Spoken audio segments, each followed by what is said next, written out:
Hello dear kids. इस video में हम डिवीज़न से रिलेटेड कुछ प्रॉब्लम्स सॉल्व करेंगे। यहाँ पर हम फर्स्ट पार्ट में किसी भी ऑब्जेक्ट्स को इक्वल नंबर के ग्रुप्स में बांटना सीखते हैं। तो अब जैसे फर्स्ट क्वेश्चन किया गया है, यहाँ पर जो चीज़ें दी गई हैं उन्हें दो ग्रुप्स में डिवाइड करना है, तो हमने इक्वल इक्वल डिवाइड कर दिया। इसी तरह से अब हम सेकंड क्वेश्चन करके देखते हैं। यहाँ पर जो टोटल कितनी चीज़ें दी गई हैं 1 2 3 4 5 6 7 8।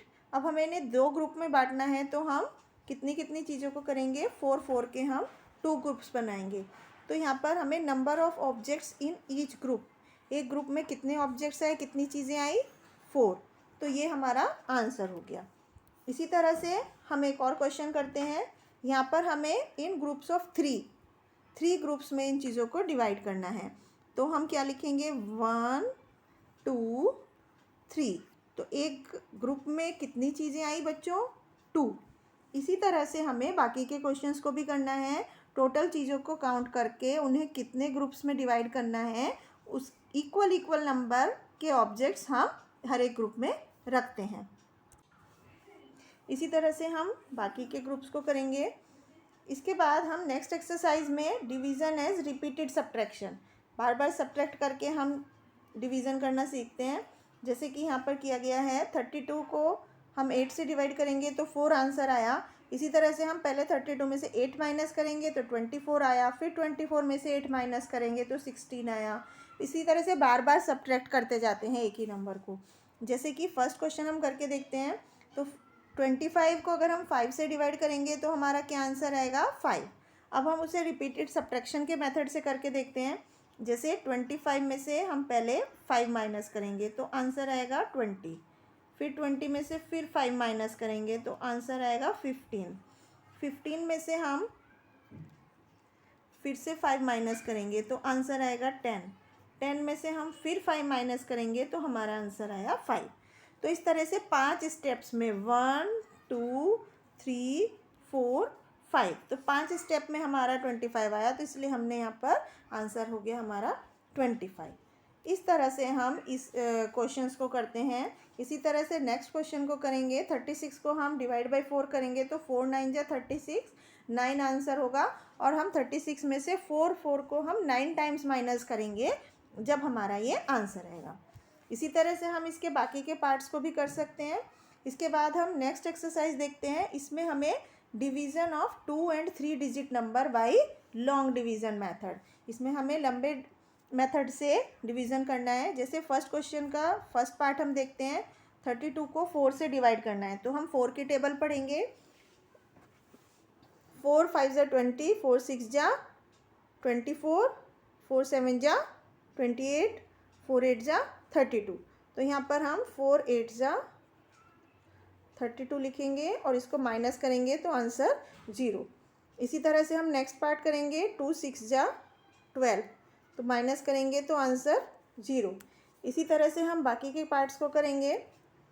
क्वेश्चन नंबर 2 को हम करते हैं। तो यहाँ पर हमें एक क्वेश्चन करके दिखाया गया है कि 4 1 जा 4 पहले करेंगे, फिर नेक्स्ट डिजिट लिखेंगे, फिर 4 2 जा 8 और फिर 4 1 जा 4। इसी तरह से हम यहाँ पर करेंगे तो 3 1 जा 3 लिखेंगे, तो यहाँ पर 0 आएगा इसमें से जब माइनस करेंगे। फिर हम 5 को यहाँ लिखेंगे, फिर 3 1 जा 3 करेंगे, 5 माइनस 3 2 आएगा और नेक्स्ट डिजिट हम 7 लिखेंगे, फिर 3 9 जा 27 हम लिखेंगे और माइनस करेंगे तो यहाँ पर 0 आएगा। इस तरह से हमारा आंसर 119 आ गया। इसी तरह से हम बाकी के क्वेश्चंस को भी सॉल्व करेंगे। इसके बाद हम क्वेश्चन नंबर 3 को करके देखते हैं। यहाँ पर हमें क्वोशंट और रिमाइंडर बताना है। जैसे कि फर्स्ट पार्ट हमें करके दिखाया गया है 8 5 जा 40, फिर माइनस किया तो 4, नेक्स्ट नंबर लिखा 49 हो गया, फिर 8 6 जा 48, तो रिमाइंडर हमारा 1 हो गया। एक क्वेश्चन हम करके देखते हैं। 9 की टेबल हम 85 में पढ़ेंगे, तो हम कितनी टेबल लिखेंगे 9 9 जा 81, 85 में से 81 माइनस करेंगे तो 4 आएगा। नेक्स्ट नंबर हम यहाँ लिखेंगे 3 को, 9 4 जा 36, रिमाइंडर क्या आया 7। तो इस तरह से क्वोशंट हमारा हो गया 94 और रिमाइंडर हो गया 7। इसी तरह से हम बाकी के पार्ट्स को भी सॉल्व करेंगे। अब हम नेक्स्ट क्वेश्चन देखते हैं। यहाँ पर हम बी पार्ट करके देखते हैं। 8 7 जा 56, 57 में से 56 माइनस करेंगे तो 1 रिमाइंडर आया, तो क्वोशंट 7 हो गया और रिमाइंडर 1 हो गया। इस तरह से हम इन क्वेश्चंस को सॉल्व करते हैं। इसके बाद हम रिलेटिंग मल्टीप्लिकेशन और डिवीज़न के कुछ क्वेश्चंस करेंगे कि जैसे फर्स्ट पार्ट में यहाँ पर कुछ मल्टीप्लिकेशन फैक्ट्स दिए गए हैं और कुछ डिवीज़न फैक्ट्स दिए गए हैं। जैसे कि फर्स्ट पार्ट किया गया है कि 4 6 जा 24 होता है, तो 24 को हम 4 से डिवाइड करेंगे तो 6 आंसर आएगा, 6 से डिवाइड करेंगे तो 4 आंसर आएगा। एक पार्ट हम करके देखते हैं, जैसे 5 6 जा 30, तो 30 को अगर हम डिवाइड बाई 5 करेंगे तो आंसर 6 आएगा, और अगर हम 30 डिवाइड बाई 6 करेंगे तो 5 आंसर आएगा। इसी तरह से बाकी के पार्ट्स को भी हम कर सकते हैं।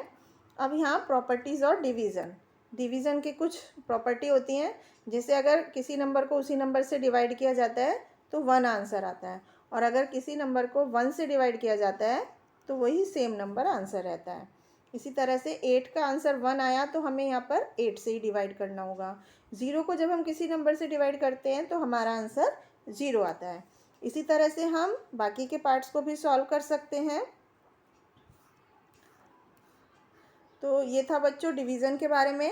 आई होप आपको समझ आया होगा। Thank you.